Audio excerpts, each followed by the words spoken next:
Perhaps the easiest way to understand functions is to draw graphs of them, or to have pictures of graphs of them in front of you. In this example here, you can see that there are values of x along the bottom here, the 1, 2, 3, 4 values of x. And what happens is that if you want to know what f of 1 is, what you need to do is to go along to 1 and then go up to the graph and then along. You can see that f of 1 is approximately 2. In the same kind of way, if you want to know what f of 3 is, go across to 3, go up to the graph, and then go across. You can see it's approximately 4.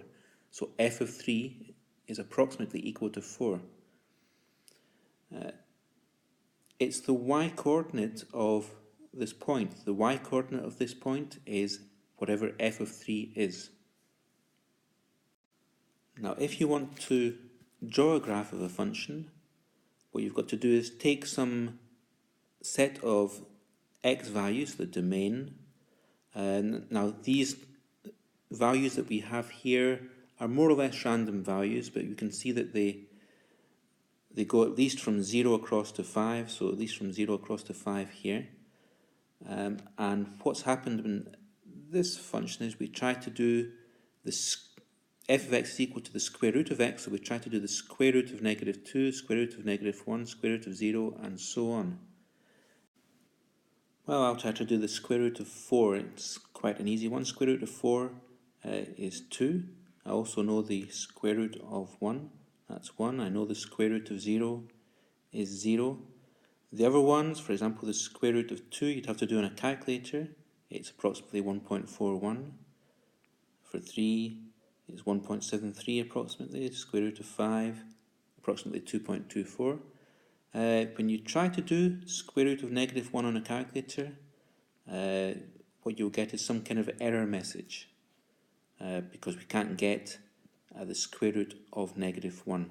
It's not a real number, so we get an error message. So it's not part of the domain. A domain error is what we get. And then what we do after that is we plot these points. We plot the point 0, 0, that's going to be down here. Plot the point 1, 1, that's going to be somewhere up here. Plot the point 2, 1.41, you go across to 2 and up to approximately 1.41. And then just join all these points together with a smooth curve. When you do that, what you should get is this.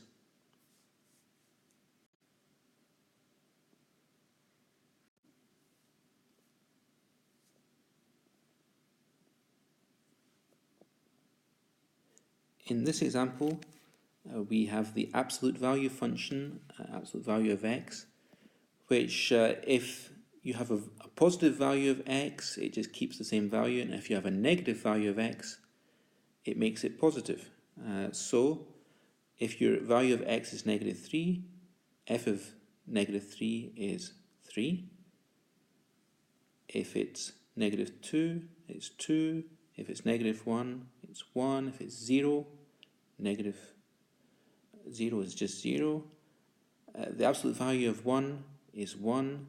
Absolute value of 2 is 2. And absolute value of 3 is 3. Just making the number positive. And then if we want to graph that, what we should have is a graph like this.